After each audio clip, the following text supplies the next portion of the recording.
The roster, in my experience, is a trap. Um, it has led to nothing but losses for me at both Nova. Hold on. The roster is a trap. The roster is a dang trap. I'm telling you. I'm gonna cut this. I'm gonna clickbait the title. Tell me more, okay? Because that is the opposite of all the information I've heard. So why is the roster a trap? Yeah. No, it's a great component of the game, and I definitely like appreciate it. But just in terms of where I have gone with my with my guard, I had 8 plasma guns, right? And then I play a chaos horde, and I'm like, okay, well, it's time to pull out the 4 flamers that I was just barely able to fit into my roster. Like, this is what I brought it for. Okay. Well, then I advance them all up, and he just readies his whole army in response of all his like cultist las guns, kills all 4 of them, turn 1. I'm like, oh, okay, great. Like, this is not how this game was supposed to go. And so in Nova, it was a trap in that regard. And the same thing happened when I played Charlie Pass, the first pod winner, or not the first my pod winner, the first overall champion at the first event. He beat me in round 3. I did the same thing. I looked at his roster. I said, "Oh, he's got some expensive guys on here." I think I misspoke last time. It's not the Aberrant, because he's like the HQ guy, right? He's the commander, maybe, if he's even in the game.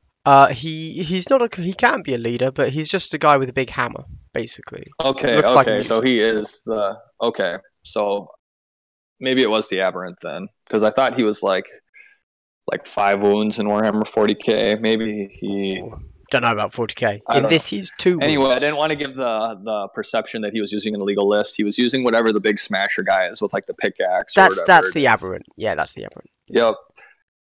So I saw, stuff like that. You look a couple of them on his roster. I was like, oh, he's probably not going to have like that high of a model count. Like, I'm thinking, he's going to push like 12 models maybe with all of his extra infantry guys. And I was like, well, do I really need to outnumber him? And so I dropped down to having like just 9 poxwalkers. And I went with 4 elites or 4 plague marines that time. I had the option for 2 blight launchers, so like, one of each spec.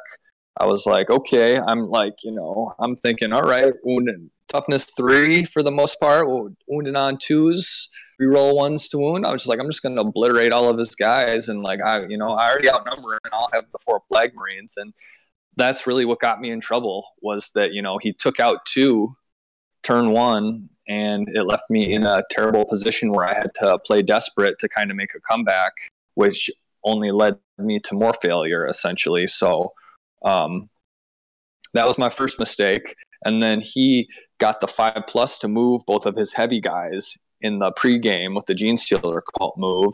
So they were in firing positions already. I think this was the one with like the 3-inch deployment along the edges or whatever. So he got up into good firing positions. And then I was just kind of arrogant, like in my positioning, like, my flail was out in the open, actually, I think, from his rooftop position. So I wasn't even obscured. So I don't even know if he had to make a 5 up to hit on that one. And, I lost 2 guys first turn. And, I mean, you can kill a plague marine in 1 shot, right? You can't kill 6 poxwalkers with a 1-shot weapon over the course of a whole game, So it was high risk to take stuff like that. And, I think that's just another thing that people look at too is, you get your book, you crack it open, you look at all your specialists first. And I think every team probably has good specialists to some point. But if you really want to play a kill team that's, serious about like winning close games against hard fought opponents, I think you have to have a great trooper in there.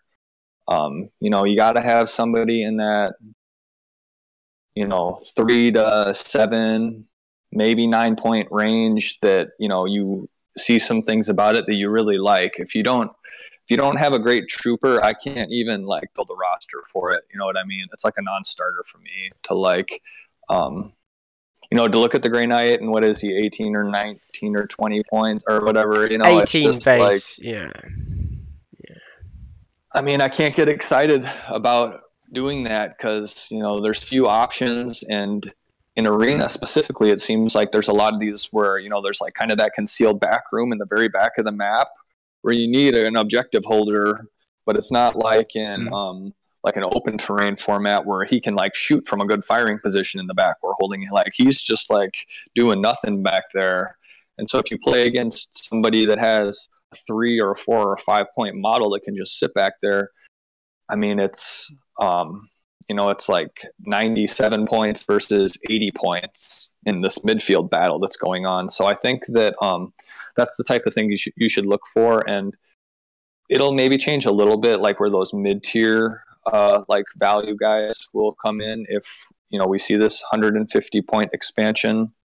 That's kind of what we're anticipating, right? Is that what you're kind of thinking, or Well, what's the? to quickly wrap up there, I'm not sure I agree with your Mhm. assertion that rosters are no good, but I do agree that a cheap unit instantly makes your team better than an elite, even if purely for Mhm. that reason right there, that you can just leave someone in your backfield on an objective and forget about him instead of leaving 20% of your army at the backfield and having to forget about them. Yeah. Regarding So. elites, we don't really know. It's all rumor and hearsay. I think I I think 150 points was like kind of the logical thing that people were Mhm. thinking. But then I recently heard that I was actually going to do a video rounding up the elites rumors. Um, Mhm. but I'd vaguely heard that actually it's going to stay at 100 points, which is interesting if that's the case, is all I can really say. Yeah, I think those rumors from like the idea that we saw 3 Custodes, right, as a kill team. We know that Yeah. for sure. That's the real certainty. So I guess you're wondering if they're going to be like a 30 point model in kill team. But in 40K, I think they're around 40 something. So that's all I'm going off of. Is like I saw one photo. I know there Yeah. was. I mean, you have to have 3 models. We know there's going to be Custodes, so they're either going to have to have been dropped significantly, um, or, you know, it's going to have to be something like different, I guess. So. Yeah, I mean, at the moment, all we really have are rumors from what some playtester, who I shan't mention just in case it annoys them, even though they're saying it very openly, has implied that firstly, elites are going to be competitive, like they will be supported in competitive environments, unlike commanders, and secondly, that they do not see events going above the 100 point limits competitively. So, putting those two pieces of information together, Oh. we can assume, therefore, that elites can be played at the 100 points mark. Of course, he didn't specifically say that includes Custodes, who will be able to field 3 guys at 100 points. We don't know. Okay. We don't know. It's all rumor, all speculation, all hearsay. Interesting. I didn't hear that the. Well, then I'm calling it now. If it stays at 100 points, elites are a trap as well. If you're, I can kind of get behind that idea. Yeah, yeah. you know what Definitely. I mean? You're like, all Yeah. right, I'm gonna take my 5 Grey Knight roster and add a Terminator in, and now we're gonna play with 4 guys. I'm Yeah, like, exactly. Yeah. you're moving backwards. Definitely. Yeah, it'll just be interesting. This is all speculation, I guess, at this Oh, point. yeah. But We don't know. We don't know anything. I think what we know for certain though is that based on how finished like the photos looked, right? That it tends to be when you see like fully painted stuff, when you see like stuff of was there photos of the books or like of the Yeah. you We've know what I seen, mean? like, GW has done their standard kind of teaser where they kind of flick through a book very fast. And of course, the community Yep. then instantly went in and slowed every frame of that down.